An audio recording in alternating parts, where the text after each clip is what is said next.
Okay, well, I've gotten a lot of questions about dry fasting. How long I should dry fast? Can I dry fast for all these various lengths of time?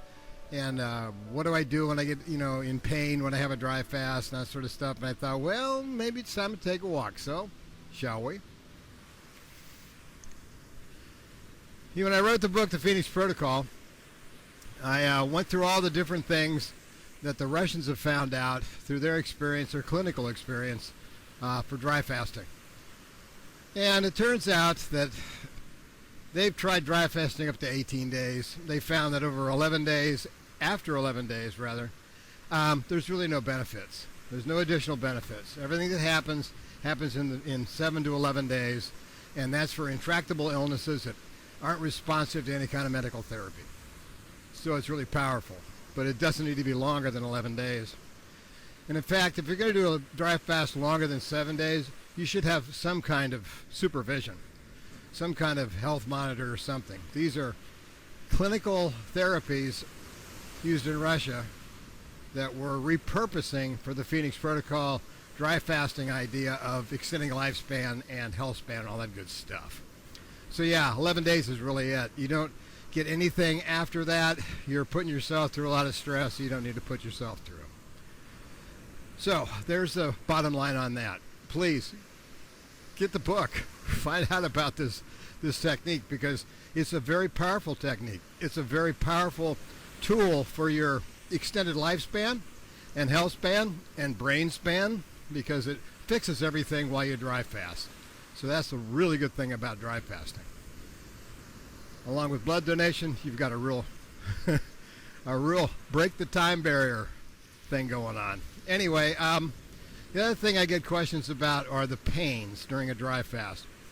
What we found is that almost universally, pain occurs in areas where you've been damaged a long time ago, where the body's tried to heal something, put it back together with a bunch of scar tissue because sleep isn't long enough to fix big problems.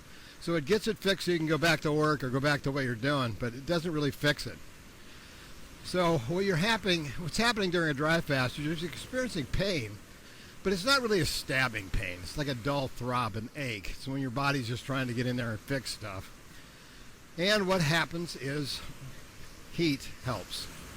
So get yourself a hot water bottle, put it on the painful area, sleep on it, get an electric heating blanket, whatever.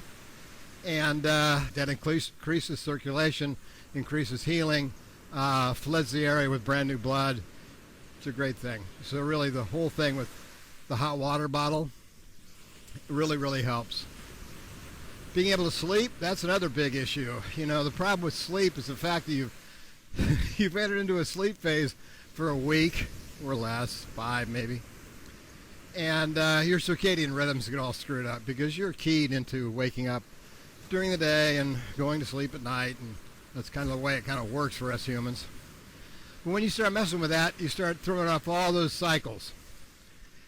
And the way to get back to it is after a dry fast, go out in the morning and look up in the sky and see that nice blue sky and so forth or whatever, and the early morning sun, and that resets your daily circadians. But the reason you're not sleeping, it's because your circadian rhythms are being reset, because you're in there trying to fix everything. So really the whole idea here is get through it. Sometimes you have to tough through it.